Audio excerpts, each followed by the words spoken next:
तो अब फिर दोबारा भारत अरब देशों में इतिहास रचने जा रहा है और इसकी वजह से अब भारत में बने कई प्रोडक्ट्स बिना रोक टोक ऐसे देशों में घुस पाएंगे जहां से भारत हर साल एक बड़ी मात्रा में तेल का इंपोर्ट करता है। जाहिर सी बात है कि जब भारत एक काफी बड़े लेवल पर अपने बनाए प्रोडक्ट्स इन तेल प्रोड्यूसिंग देशों को एक्सपोर्ट करेगा तो ट्रेडिंग बैलेंस को काबू में लाया जा सकेगा। देखिए, मेक इन इंडिया की शुरुआत 2014 में हुई थी, लेकिन आज भी भारतीय गुड्स को किसी भी देश में एंट्री मिलने में परेशानी का सामना करना पड़ता है। अभी भी ऐसे कई सारे देश हैं जहां भारतीय प्रोडक्ट्स एक्सपोर्ट करने के लिए एक हैवी कस्टम ड्यूटी पे करनी पड़ती है। यही वजह है कि ऐसे देशों में भारतीय एक्सपोर्ट कॉम्पिटिटिव नहीं रह जाता, लेकिन फिर भी भारत ने इसका इलाज निकाल लिया है और इलाज है फ्री ट्रेड एग्रीमेंट। आज भारत 20 से ज्यादा देशों के साथ फ्री ट्रेड एग्रीमेंट साइन कर चुका है, जिसकी वजह से आज बिना किसी कस्टम ड्यूटी के भारतीय मैन्युफैक्चर गुड्स दूसरे देशों में पहुंचाए जा रहे हैं। इस लिस्ट में एक नया अरब देश शामिल हो चुका है और अब यह खबर आ रही है कि अगले ही महीने भारत इस देश के साथ भी फ्री ट्रेड एग्रीमेंट साइन कर लेगा। पूरी अपडेट क्या है इस वीडियो में समझते हैं। भारत लगातार नए नए देशों के साथ FTA साइन करने में कामयाबी हासिल कर रहा है। इसके लिए इस वीडियो को एक लाइक जरूर करें। साथ ही इसी तरह और भी नॉलेजेबल वीडियो देखने के लिए चैनल को सब्सक्राइब जरूर करें। ये आपके लिए 1 सेकंड का काम है, लेकिन इससे हमारी काफी बड़ी मदद होती है। तो मेन खबर ये है कि UAE के बाद अब ओमान भारत के साथ FTA यानी कि फ्री ट्रेड एग्रीमेंट साइन करने जा रहा है और अगले ही महीने इसको लेकर एक एग्रीमेंट साइन कर लिया जा सकता है। आपको बता दें कि फिलहाल भारत जो भी कुछ ओमान को एक्सपोर्ट कर रहा है उसका केवल 16.5% हिस्सा ऐसा है जिसमें ओमान किसी भी तरह की कस्टम ड्यूटी नहीं लगाता। गेहूं, दवाई, चावल, चाय पत्ती, कॉफी और मछली, ये कुछ ऐसे प्रोडक्ट है जिसे एक्सपोर्ट करने के लिए भारतीय ट्रेडर्स को किसी भी तरह की कस्टम ड्यूटी ओमान में नहीं देनी होती। फिलहाल इस टाइम तक ऑन एवरेज 80% से ज्यादा इंडियन गुड्स पर 5% की कस्टम ड्यूटी लगती है। बाकी कुछ ऐसे भी प्रोडक्ट है जिस पर ओमान 100% तक कस्टम ड्यूटी चार्ज करता है, जैसे वाइन और तंबाकू।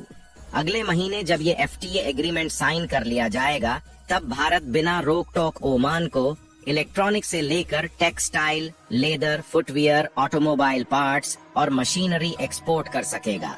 दूसरी तरफ भारत FTA के अंतर्गत ओमान से इंपोर्टेड पॉलीमर, पेट कोक और जिप्सम जैसे रॉ मटेरियल्स को फ्री में एंट्री मुहैया कराएगा। और अगर देखा जाए तो ओमान भारत के लिए इतना बड़ा मार्केट नहीं है। आपको बता दें कि ओमान की कुल आबादी केवल 5 मिलियन के आसपास ही है, लेकिन ओमान भारत के लिए दूसरे देशों तक एक्सपोर्ट गेटवे का काम कर सकेगा। एग्जाम्पल के लिए भारत से ड्यूटी फ्री इंपोर्ट करके ओमानी ट्रेडर्स भारतीय सामान को प्रॉफिट के साथ दूसरे अरब देशों में एक्सपोर्ट कर सकेंगे और भारतीय गुड्स को नए मार्केट एक्सेस भी मिल सकेगा। 2022 से 2023 के बीच भारत और ओमान के बीच $12 बिलियन का बायलैटरल ट्रेड हुआ है, जिसमें से भारत $8 बिलियन का इंपोर्ट करके केवल $4 बिलियन का एक्सपोर्ट ओमान को किया था। अब ओमान से भले ही पेट्रोकेमिकल्स और रॉ मटेरियल्स का इंपोर्ट भारत में बढ़ेगा, लेकिन भारत के कम से कम 150 प्रोडक्ट्स और फिनिश गुड्स ओमान में एंट्री ले सकेंगे। और हमारे हिसाब से इस एग्रीमेंट की वजह से ओमान और भारत के बीच ट्रेडिंग बैलेंस को भी कम किया जा सकेगा। बात करें कुछ स्पेसिफिक प्रोडक्ट की, जैसे टेक्सटाइल, गारमेंट्स और फुटवियर की, तो बांग्लादेश, वियतनाम और कंबोडिया जैसे देश आज स्पेशल स्टेटस मिलने की वजह से आगे निकल चुके हैं और भारत के लिए इसे कंपलसेट करने का केवल एक ही तरीका है और यह तरीका है फ्री ट्रेड एग्रीमेंट। यूरोप के साथ भी FTA को लेकर बातचीत शुरू हो चुकी है, लेकिन हाल फिलहाल कोई भी पॉजिटिव खबर सुनने को नहीं मिली है। पर इस बार भारत मिडिल देशों में एक बड़ी बाजी मारने के लिए तैयार है। जैसा कि हमने कहा कि ओमान दूसरे अरब देशों के लिए भारत के गेटवे का काम कर सकता है, इसीलिए कहना गलत नहीं होगा कि इस FTA का फायदा भारत को लॉन्ग टर्म में होने वाला है। इसके अलावा भारत को एक और बहुत बड़ा फायदा होने वाला है, क्योंकि जापान इस बार एक चीनी कंपनी को खरीद के भारत के हाथों में सौंपने जा रहा है। और चीन की सरकार इस बड़े कदम को देखने के अलावा और कुछ भी नहीं कर सकती। कमाल की बात यह है कि जो कंपनियां भारत के हाथों में आने वाली है वह एप्पल की एक काफी बड़ी सप्लायर है। और फाइनली इसकी वजह से एप्पल के आईफोन में एक ऐसे कंपोनेंट का स्वदेशीकरण हो जाएगा जो अभी तक चीन से इंपोर्ट करना पड़ रहा था। अभी और सुनिए, यूरोप भारत के एक्सपोर्ट को बंद करने के लिए जी तोड़ कोशिश कर रहा है, जबकि जापान ने इस कोशिश पर झटके में पानी फेर दिया है। और यूरोप को एक्सपोर्ट होने वाले आईफोन्स में अब मेड इन इंडिया कंपनी का शेयर कई गुना बढ़ने वाला है। दरअसल आने वाले सालों में आईफोन के अंदर भारत में बनी बैटरी का इस्तेमाल किया जाएगा, क्योंकि जापान की काफी पुरानी कंपनी भारत में 6 से 7 हजार करोड़ रुपए का निवेश करने जा रही है।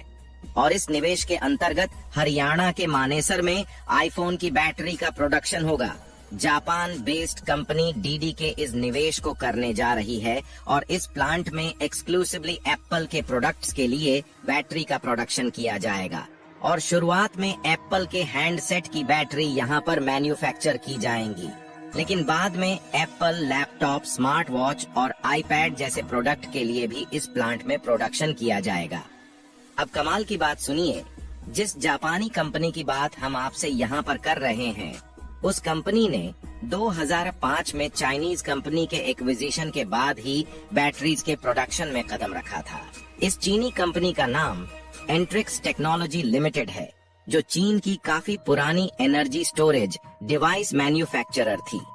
अभी तक एप्पल के मेजर प्रोडक्ट्स के लिए चीन की इसी फैक्ट्री से बैटरी सोर्स की जा रही थी, लेकिन दुनिया में छिड़े एक बड़े ट्रेड वॉर की वजह से एप्पल अपनी पूरी सप्लाई चेन भारत लाने के मूड में है। 2005 वह साल था जब इलेक्ट्रॉनिक्स की वजह से चीन की इकोनॉमी काफी तेजी से बढ़ रही थी और जापान भर भर के चीन में निवेश कर रहा था। इस निवेश का नतीजा यह हुआ कि इलेक्ट्रॉनिक्स के मामले में जापान ने ही अपना कंपटीटर खुद खड़ा कर दिया। लेकिन अब परिस्थिति बदल चुकी है और जापान के लगाए कुछ दांव जापान पर ही भारी पड़े हैं। यही वजह है कि यूनाइटेड स्टेट्स, जापान मिलकर इनडायरेक्टली चीन को नुकसान और भारत को फायदा पहुंचा रहे हैं। खैर, बात करें मेन खबर की तो चीनी कंपनीज ऑलरेडी भारत में नेविदासिस इंडिया प्राइवेट लिमिटेड के नाम से कई सालों से ऑपरेशनल है और हरियाणा में रिचार्जेबल बैटरी पैकेज के यूनिट ऑपरेट करती है। लिथियम बैटरीज के अलावा एप्पल के फोन में इलेक्ट्रॉनिक्स मॉड्यूल को सप्लाई करने के लिए भी कमर कस चुकी है और टाटा अपनी चेन्नई की इस यूनिट में इलेक्ट्रॉनिक कंपनी का मैन्युफैक्चरिंग इकोसिस्टम खड़ा कर रही है। इनफैक्ट टाटा खुद फॉक्सकॉन और विक्सकॉन जैसी कंपनी की तरह एप्पल के लिए आगे चलकर कॉन्ट्रैक्ट मैन्युफैक्चर की तरह काम करेगी। लेकिन इन सब के बावजूद एक ऐसी चीज भी अभी है जिसको लेकर किसी का ध्यान नहीं जा रहा है और आगे चलकर भारत के लिए बड़ी परेशानी खड़ी कर सकती है। एप्पल जैसी ओवरसीज कंपनी के लिए भारत में एक बड़ा इकोसिस्टम खड़ा करने की कोशिश जरूर हो रही है, लेकिन इन सब के बीच भारतीय ब्रांड को भुला दिया जा चुका है।